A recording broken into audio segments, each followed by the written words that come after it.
Sobat Survivor, salam jumpa kembali di YouTube channel Asian Survivor. Apa kabar Anda di sore hari ini? Kali ini kita berada di lahan Transmigran SP10 jalur 1. Jadi kita kembali mengabarkan ke pemukiman transmigrasi. Di pemukiman transmigrasi saat ini setelah progres penanggulan yang dikerjakan oleh Pak Cito Karno kemarin. Dan tentu Sobat Survivor ingin melihat bagaimana hasil penanggulan. Jadi Anda bisa melihat di sini mereka sudah mulai melihat potensi yang mereka bisa kembangkan setelah penanggulan. Jadi kemarin itu di sebelah sini lahan milik Pak Radio. Nah, di sebelah sana itu sudah ditanggul juga, namun mungkin belum sempat dibersihkan atau seperti apa gitu ya. Ada juga yang sebenarnya sudah mendapatkan demplot, tapi mungkin belum sempat untuk menanam atau membersihkan lahannya.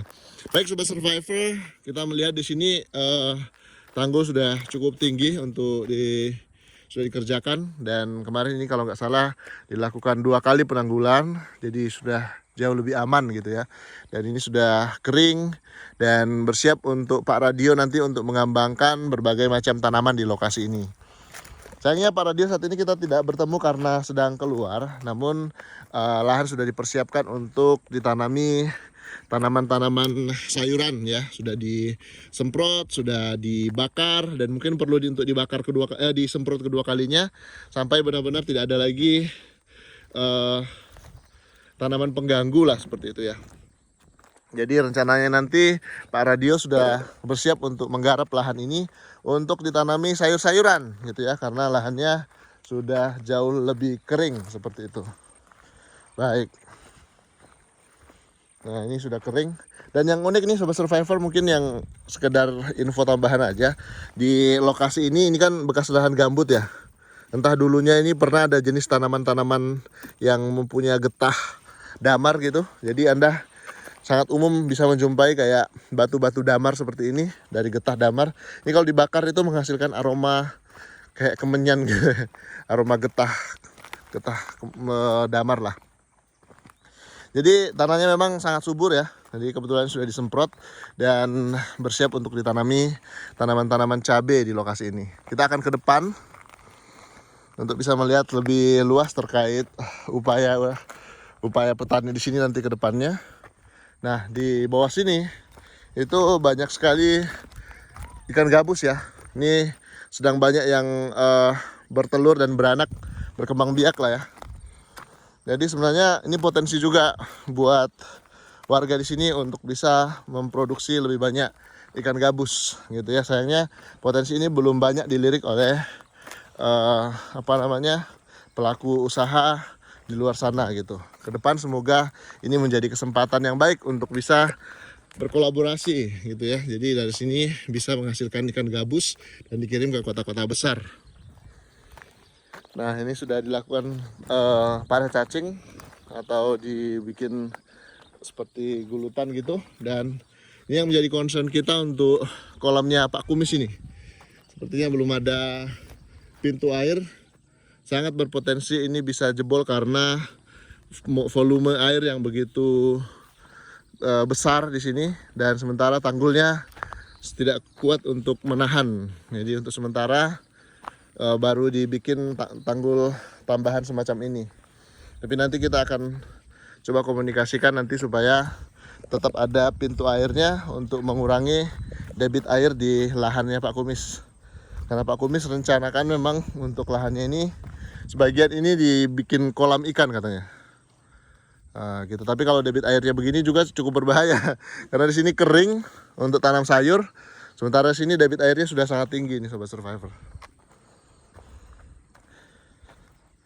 Itu di sana ada siapa itu? Ada anaknya Pak Marno? Ya, Mela, oke. Jadi kenapa saya tidak mau wawancarai mereka? Itu permintaan dari mereka katanya. Malu katanya. Nah ini banyak ikan gabus di bawah sini. Tuh. Nah indah banget kan pemandangan di sini. Nah kalau dia ini bisa diwawancarai nih. Ini adalah anak dari Pak Marno yang kebetulan sudah kelas berapa ya? Kelas 3 SMP, bentar lagi masuk SMA. Nah ini Sobat Survivor, sebelah sini ada kolamnya juga. Di depan sini tuh ada apa namanya nih, sudah agak tinggi lah. Jadi bisa bikin tambahan dapur atau apalah di belakangnya nanti sama Pak Radio. Nah di sini lahan milik Pak Kumis. Nah ini ada anaknya Pak Marno. Assalamualaikum. Namanya siapa? Namanya Maila. Maila. Gimana kabarnya Maila? Alhamdulillah baik. Ditinggal sama ayah berapa hari sudah? Berapa Udah minggu? hampir 1 bulan. Gimana? Kangen nggak sama ayah? Kangen. Kangen lah pasti ya. Iya. Ini Maila, ini Bang Rival mau tanya, kenapa kemarin bisa sampai jatuh? Maila kan yang jatuh kemarin ya? Iya. Di mana? Di jembatan sebelah rumahnya Pak Jumiran. Nah, kok bisa itu? Boleh cerita sedikit? Itu kebetulan bergoncengan sama teman saya. Nah, habis itu saya lewatnya dari pinggir ke tengah. Di situ karena motornya oleng jadi sayanya jatuh, teman saya lompat. Jadi kamu jatuh juga? Iya, Jatuhnya kemana? ke sungai. Ke sungai. Pas di sungai gimana tuh posisinya? Posisinya saya di bawah, motornya di atas saya. Terus kepalanya Maila? Nyungsep di bawah. Jadi nggak bisa bernapas? Enggak. Nggak bisa keluar? Enggak bisa karena di atas saya ada motor, sekalian ada rumput. Waduh, jadi yang selamatkan siapa? Yang selamatkan teman-teman saya yang masih ada di belakang. Oh, masih bisa diselamatkan. Katanya sempat pingsan ya? Iya. Yang ngangkat Pak Jumiran? Iya. Waduh, Pak Jumiran jadi pahlawan ya. Iya, jadi sekarang kalau kegiatan-kegiatannya Maila ini kan sebentar lagi kan mau lulus kan ya? Iya. Rencana nanti masuk SMK, SMA? Insya Allah rencana di pondok pesantren. Di mana rencananya nanti? Kurang tahu, tinggal ayah karena ayah maunya di Jawa tapi kurang tahu juga nanti. Atau di Papua mungkin? Ya kalau boleh di Papua. Kenapa lebih senang di Papua? Ya karena ada temennya. Oh, banyak teman-teman di sana. Oh, gitu. Jadi teman-teman masa kecil di sana ya? Iya. Oh, gitu. Iyalah kalau begitu. Kalau di sini tetap senang juga kalau akhirnya tetap di sini. Ya senang juga karena juga temennya banyak juga ada di sini. Kalau di sini biasanya kegiatan kamu apa aja Nela? Coba di sini Mela. Nah, di sini. Nah. Oke. Jadi kalau di sini biasanya kegiatannya apa aja Mela? Kegiatannya yang sehari-hari ya Om. Ya.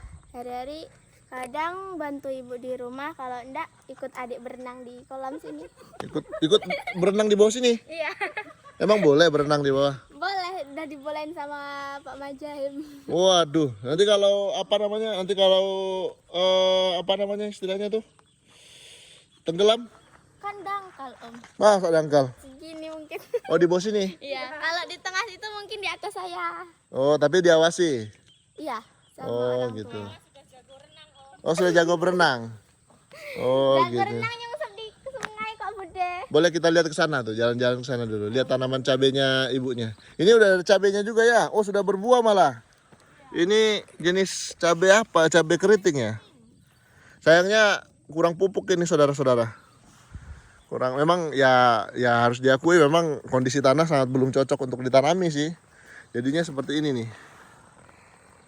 Jadinya mati. Ini jenis cabe hijau rawit ini. Bagus. Terlalu sering siram airnya air asin. Nah ini ada tomatnya juga Pak. Hidup segan mati tak mau nih. Pak Majaim. Ini rumah Pak Majaim sebagai survivor. Nah kebetulan sini memang apa namanya, di sini sudah tertanggul, cuman memang tetap butuh pipa pembuangan air sih. Pipa pembuangan air supaya jauh lebih aman. Baik, kita ke depan sana. Ini sedang ngapain? Nah ini sobat survivor. Cabe-cabenya Pak. Siapa namanya ibu bapaknya? Pak Temon. Ya, kebetulan sedang kerja di sawit bapaknya. Nah ini lahannya yang belum tertanggul ya. Anda bisa membayangkan, membandingkan tadi lahan sebelah sini yang sudah tertanggul rapi seperti ini, dan di sini yang belum tertanggul sama sekali. Jadi sama Pak Temon, daripada mungkin kesulitan untuk menggarap, apalagi di bawah sini nih selalu ada penampakan krokodil di saat-saat tertentu, jadi beliau masih nyari kerjaan di luar. Namun Ibu Temon itu nggak pernah menyerah gitu. Sama beliau ini selalu nanam-nanam sayur nih. Sepertinya ada ada terong ungu. Cabenya juga bagus pertumbuhannya. Tuh. Cabenya bagus. Ke sana. Tuh ini cabenya. Ini selalu disiram. Siramnya pakai air apa, Bu? Ini tadi salah Om. Ini ternyata airnya asin. Waduh. Nah, inilah nih Sobat Survivor. Jadi sebelum nyiram itu airnya harus dirasa dulu gitu. Kalau enggak, tanaman bisa mati gitu. Karena kalau misalnya air asin, itu bisa mati kalau kandungan garamnya terlalu tinggi. Ini diulang sama air hujan. Oh, diulang sama air hujan. Luar biasa. Nah, ini cabai-cabainya. Ini ada pohon pete. Nah, ini bagus-bagus. Ini rumah transmigrasi yang ditempati oleh Pak Temon sekeluarga. Kebetulan ada anaknya namanya Dava. Nah, tadi kan saya sudah wawancara sama siapa tadi? Maila, ini ada uang saku buat kamu. Buat kamu beli paket. Makasih ya Om. Sama-sama. Semoga rezekinya Om diberikan sama Allah lebih. Amin, amin. Was, luar biasa. Ini ibunya nih. Sudah ditinggal berapa lama Pak Marmono? 1 bulan setengah mungkin ya. 1 bulan setengah. Terasa lama atau terasa sebentar, Bu? Perasaanku di sini nih hari-hari perasaanku lebih kayak sebentar ya. Perasaan hari-hari kayak sebentar di sini. Gitu ya. Nanti tak kasih tahu Pak Marno lah kalau gitu. Jangan dulu lah. Di sana masih ini, masih cari ininya buat ongkos pulang lah. Oh gitu. Soalnya kan yang ongkos pulang juga ya buat ngembaliin ongkos pulangnya. Kita boleh lihat tanaman padinya Ibu? Gimana perkembangannya? Ini lagi sedang ditutupin air kah atau gimana? Ya, ini kalau sementara ini belum masuk airnya. Oh gitu. Nanti kita lihat Bu ya. Iya. Oke lah. Ini luar biasa Sobat Survivor. Ini lahan milik Pak Radio sudah bersih dan kita komitmen nanti akan dukung apa yang bisa kita bantu buat Pak Radio. Mungkin di pupuknya, bibitnya atau apalah ya. Iya, Semangat Ibu. Iya, semangat. Baik Sobat Survivor. Nah ini kita coba untuk melihat ke sana, ini sudah tertanggul kering seperti itu. Dan ya rumah-rumah yang tidak ditempati ya kondisinya seperti ini. Sangat umum dijumpai di pemukiman transmigrasi, tidak hanya di SP10, SP1 sampai SP10 dan di lokasi Sepunggur juga kondisinya sama. Sekali lagi kita bersyukur ada pekerja keras seperti Pak Radio yang mulai menunjukkan keseriusannya dengan diawali membersihkan lahan.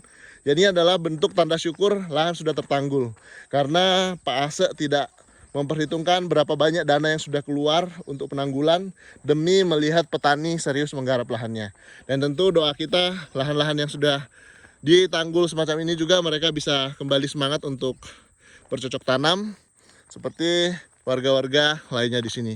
Dan tentunya sudah memberikan teladan ini, ada Pak Irwan yang terus kita dukung gitu ya, hingga suatu saat mereka bisa secara independen mandiri dalam hal penyediaan bibit, perawatan tanaman hingga pasca panen seperti itu, sehingga mereka bisa lebih maju di lokasi ini. Itu yang menjadi doa kita ke depan. Jadi kita punya target bahwa tidak hanya berhenti pada saat kita mendukung mereka, tetapi kita punya tujuan hingga akhirnya mereka bisa mandiri, bisa lebih independen secara ekonomi.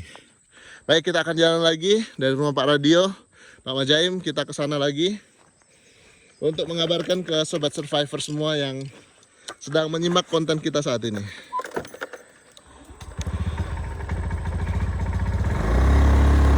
Bu, jalan Bu ya. Yeay. Nah ini rumah Pak Temon. Ada Bu. Nah ini biasanya air masih masuk ke lokasi ini.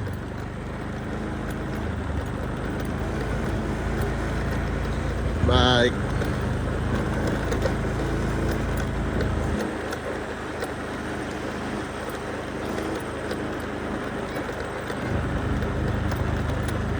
Ini ada anak-anak main di depan rumahnya. Nah ini suasana ketika air sedang naik ini.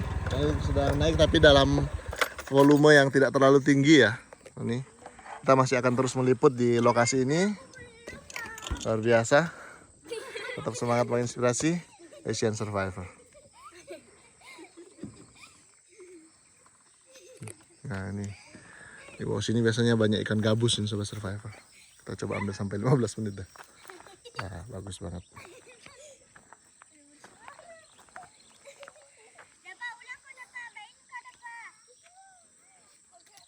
Dava.